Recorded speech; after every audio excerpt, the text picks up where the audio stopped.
Donc l'allergie est une maladie très fréquente et dont la prévalence a augmenté au cours des 50 dernières années de façon très importante, notamment dans les pays industrialisés et dans les sociétés occidentales comme la nôtre.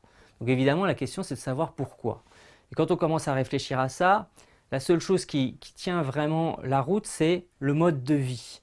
Et dans le mode de vie, c'est très difficile de savoir parce que on sait par exemple que c'est protecteur contre l'allergie d'avoir beaucoup d'enfants dans la famille.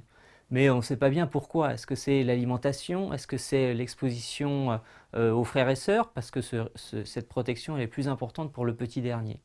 Et finalement, ce qu'ont montré les chercheurs, et c'est vraiment une hypothèse qui a été renouvelée dans toutes les études épidémiologiques qui l'ont recherché, et maintenant on a des arguments expérimentaux, et y compris chez l'animal pour le dire, c'est qu'il existe une relation inverse entre l'exposition dans la toute petite enfance aux microbes, au sens large, virus, bactéries, mais pas les microbes qui donnent des infections et qui rendent malades, les microbes qu'on a dans l'environnement et qu'on a en permanence autour de soi.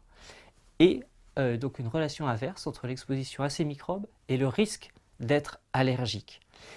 Et donc ça c'est intéressant parce que ça montre que cette exposition aux microbes eh bien, développe probablement le système immunitaire dans un sens qui est protecteur et qui permet de tolérer tout ce qui est le contact avec l'environnement. Si on y réfléchit, on comprend bien qu'on ait besoin de mécanismes de tolérance extrêmement puissants pour vivre en bonne intelligence avec notre environnement. Pendant la gestation et jusqu'à la naissance, on est dans un milieu totalement stérile, aucun microbe.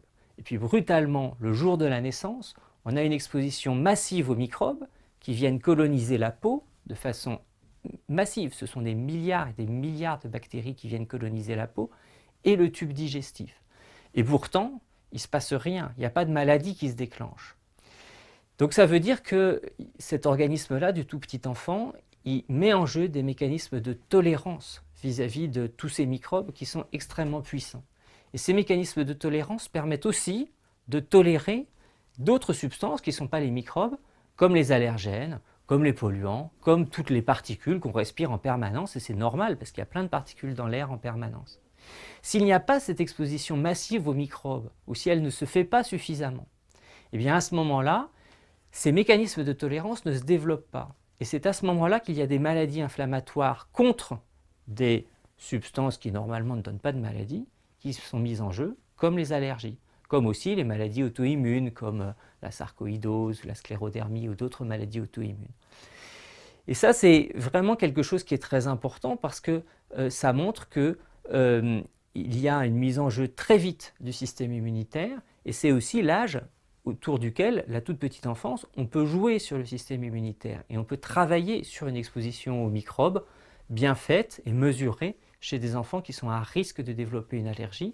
Et c'est certainement grâce à l'utilisation par exemple des probiotiques ou des prébiotiques, le jour où on aura compris exactement à quelle dose et à quel moment il faut les administrer, qu'on pourra vraiment avoir des actions intéressantes de prévention de l'allergie.